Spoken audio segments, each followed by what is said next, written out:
Daily taste the daily. Khairatabad MLA Danam Nagender రాజీనామాకు సిద్ధమయ్యారా? త్వరలోనే ఆయన MLA పదవికి రాజీనామా చేయబోతున్నారా? అందుకే తాను కాంగ్రెస్ ఎమ్మెల్యేనంటూ ప్రకటించారా? ఓవైపు స్పీకర్ పార్టీ మారిన ఎమ్మెల్యేలపై చర్యలకు రెడీ అయ్యారు. ఇప్పటికే 5 ఎమ్మెల్యేలు పార్టీ మారలేదంటూ ప్రకటించారు. ఈ టైంలో దానం ప్రకటన సంచలనంగా మారిందా? అసలు దానం నాగేందర్ తాను కాంగ్రెస్ ఎమ్మెల్యేనంటూ ప్రకటించడం వెనుక పెద్ద స్టోరీ ఉందా?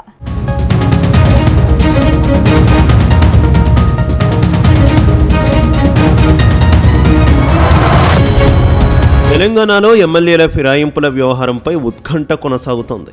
పార్టీ మారిన 10 మంది ఎమ్మెల్యేల్లో 5 ఎమ్మెల్యేలు పార్టీ మారలేదంటూ స్పీకర్ ప్రకటించారు. మరో 5 ఎమ్మెల్యేలపై త్వరలోనే నిర్ణయం తీసుకునే అవకాశం ఉంది.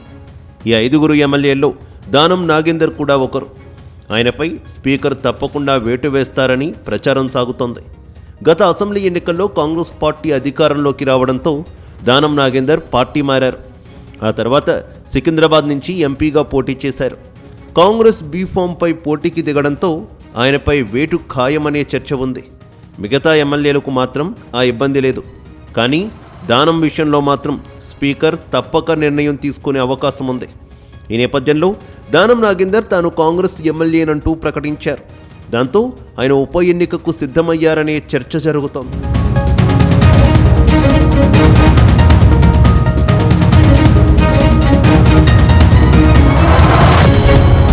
తాజాగా ఖైరతాబాద్ ఎమ్మెల్యే దానం నాగేందర్ చేసిన కామెంట్స్ హాట్ టాపిక్గా మారాయి. ముఖ్యమంత్రి రేవంత్ రెడ్డిని గెలిపించడం, ఓడించడం అనేది ప్రజలు చూసుకుంటారన్నారు ఖైరతాబాద్ ఎమ్మెల్యే దానం నాగేందర్. ముఖ్యమంత్రి స్థాయిలో ఉన్న వ్యక్తిని ఏకవచనంతో మాట్లాడింది బీఆర్ఎస్ నాయకులే అని దానం అన్నారు. ముఖ్యమంత్రి పదవికి గౌరవం ఇవ్వాలని, అది మరచి విమర్శలు చేస్తే ప్రతి విమర్శలు కూడా ఎదుర్కోవాల్సి వస్తుందన్నారు. కేటీఆర్ వ్యక్తిగత విమర్శలు పక్కనబెట్టి కాంగ్రెస్ ప్రభుత్వం చేస్తున్న అభివృద్ధిపై చర్చకు రావాలన్నారు. 2 మంత్రులు అవినీతికి పాల్పడుతున్నారని కేంద్ర సహాయ మంత్రి బండి సంజయ్ మాట్లాడుతున్నారని, వాళ్లు కేంద్ర మంత్రులా లేక రాష్ట్ర మంత్రులా స్పష్టత ఇవ్వాలన్నారు. హోంశాఖ సహాయ మంత్రి అయిన బండి సంజయ్ పరిధిలోనే దర్యాప్తు సంస్థలు ఉంటాయని, అవినీతిపై ఆధారాలు ఉంటే విచారణ చేపట్టాలని దానమన్నారు. ఏ పార్టీలో అదే గెలుస్తుంది కదా, అది మన స్పెషాలిటీ కదా.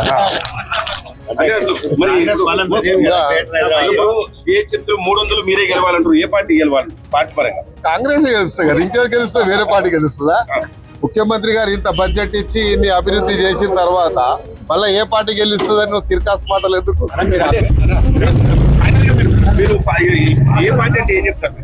కాంగ్రెస్ చెప్తున్నాం కదా.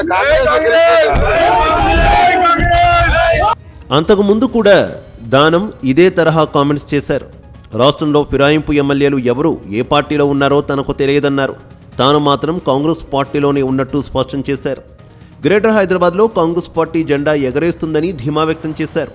తాను ఏ పార్టీలో ఉంటే ఆ పార్టీ గెలిచి తీరుతుందన్నారు. ఎంఐఎంతో కలుపుకుని కాంగ్రెస్ 300 డివిజన్లలో గెలుపొందుతుందన్నారు. గ్రేటర్ హైదరాబాద్ వ్యాప్తంగా 300 డివిజన్లలో తిరుగుతానన్నారు.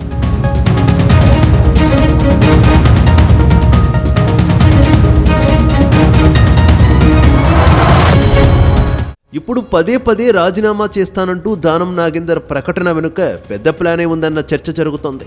కొద్ది రోజుల క్రితం ఢిల్లీ వెళ్లిన దానం నాగేందర్ కాంగ్రెస్ పెద్దలకు తన పరిస్థితిని వివరించారట. తాను ఎమ్మెల్యే పదవికి రాజీనామా చేస్తే మంత్రి పదవి ఇవ్వాలనే షరతు పెట్టారట. ఈ ప్రతిపాదనపై కాంగ్రెస్ హైకమాండ్ సానుకూలంగా లేదట. దానం నాగేందర్ కంటే పార్టీలో చాలామంది సీనియర్ నేతలు ఉన్నారు. వాళ్లు కూడా మంత్రి పదవి కోసం ఎదురుచూస్తున్నారు. వారిని వదిలేసి దానంకు మంత్రి పదవి ఇస్తే పార్టీలో కొత్త సమస్యలు వస్తాయని పార్టీ హైకమాండ్ భావిస్తోందట. కానీ దానం నాగేందర్ మాత్రం హైకమాండ్ను బ్లాక్మెయిల్ చేసేందుకు రాజీనామా అస్త్రాన్ని సంధిస్తున్నారనే చర్చ గాంధీ భవన్ వర్గాల్లో జోరుగా సాగుతోందట.